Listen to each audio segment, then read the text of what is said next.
Bismillahirrahmanirrahim. Assalamualaikum warahmatullahi wabarakatuh.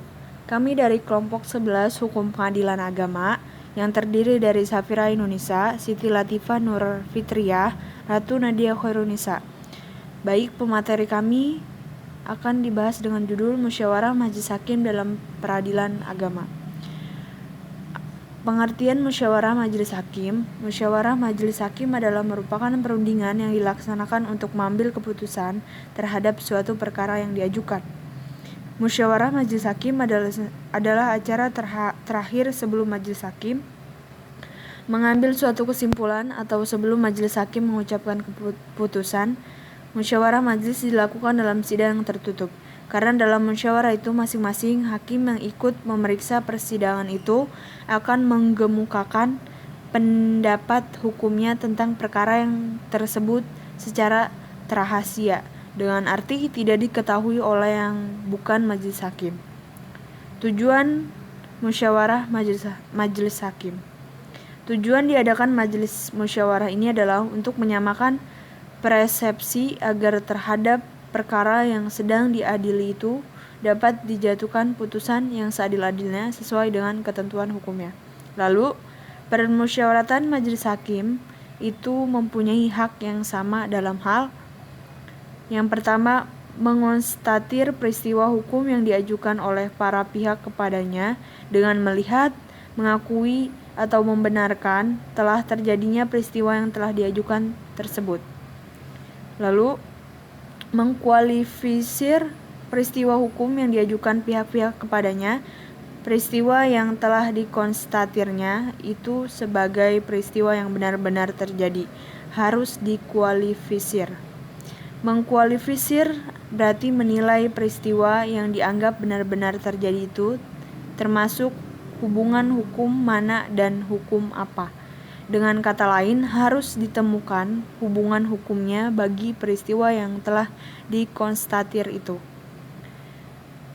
Yang selanjutnya, mengkonstituir, yaitu menetapkan hukumnya atau memberikan keadilan kepada para pihak yang berperkara.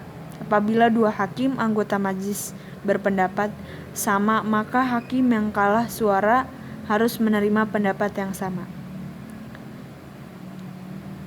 Selanjutnya, apabila masing-masing majelis hakim berbeda pendapat satu sama lainnya terhadap perkara yang sedang diadili, maka permasalahan tersebut dapat diselesaikan dengan alternatif, yaitu pertama, persoalan tersebut dibawa ke rapat pleno hakim yang ada di pengadilan, dan yang kedua, ketua majelis hakim dapat menggunakan hak vetonya dalam menyelesaikan perkara tersebut dengan catatan pendapat yang tidak sependapat ditulis di dalam buku catatan. Selanjutnya, aturan tentang musyawarah majelis hakim. HIR dalam HIR pasal 178 ayat 1 pada judul tentang permusyawaratan dan keputusan hakim ditegaskan sebagai berikut. Hakim dalam waktu bermusyawarah karena jabatannya harus mencukupkan alasan-alasan hukum yang mungkin tidak dikemukakan oleh kedua pihak. Yang kedua, UU nomor 7 tahun 1989 pasal 59 ayat 3 menyatakan bahwa rapat permusyawaratan hakim bersifat rahasia. Yang ketiga, UU nomor 4 tahun 2004 pasal 19 menyatakan bahwa rapat permusyawaratan hakim pasal 19 menegaskan sebagai berikut. 3. Rapat permusyawaratan hakim bersifat rahasia. 4. Dalam sidang permusyawaratan, setiap hakim wajib menyampaikan pertimbangan dan pendapat tertulis terhadap perkara yang sedang diperiksa dan menjadi bagian yang tidak terpisahkan dari putusan.